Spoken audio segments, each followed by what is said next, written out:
It is said to be the most difficult decision a police officer will make. Often they only have a split second to decide whether or not to use deadly force.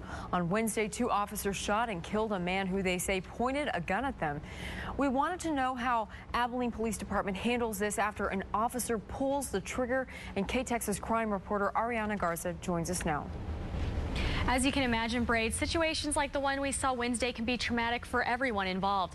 But we're told those officers have a vast support system to help them get through it. Every one of your officers on this department are highly trained and they're wanting to serve, but nobody wants to take a life.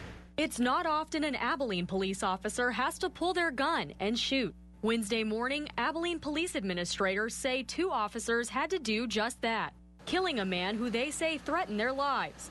Those officers are now on routine administrative leave. Morning of, we were already making plans to get counseling sessions in place. Counseling following up is so critical to make sure that their head is clear and that when they hit that button to go and answer that next call, they're going to be of sound mind to help the citizens. Using deadly force is never an easy decision. With no time to think, the repercussions can sometimes show up long after the shooting.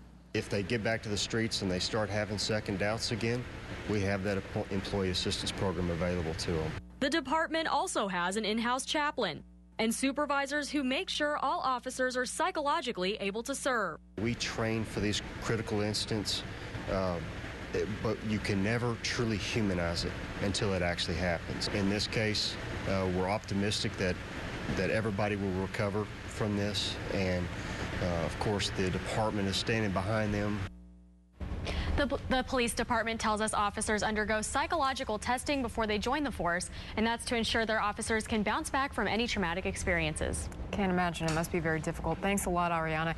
So how often does something like this happen in our town? K-Texas reporter Jennifer Kendall checked some statistics and found out it really isn't all that common. Jennifer?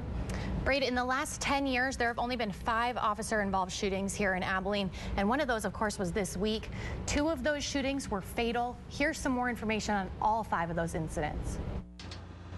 In 2002, police responded to a burglary call. The suspect raised a gun at officers and police fired at him. He was injured, but survived. It was 5.5 years before the next case. Then, in 2008, an officer responded to a domestic call. When he tried to arrest the man, the suspect fought back until the officer shot him in the arm. A year later, at another domestic disturbance call, police tried to arrest a suspect in violation of a protective order. Police say they acted in self-defense when they shot him 3 times. The man was later found to be unarmed when police fired. 2 years later, in 2011, a suspect pointed a gun at officers that were chasing him. Police say an officer shot and killed the suspect in self-defense. Then the most recent shooting involving a police officer was this week, the one on Wednesday. That one At least one of the officers involved in all of those shootings has returned to the police force. He was on paid leave for about a week and a half before returning to duty. It's unclear whether the other officers returned to Abilene Police.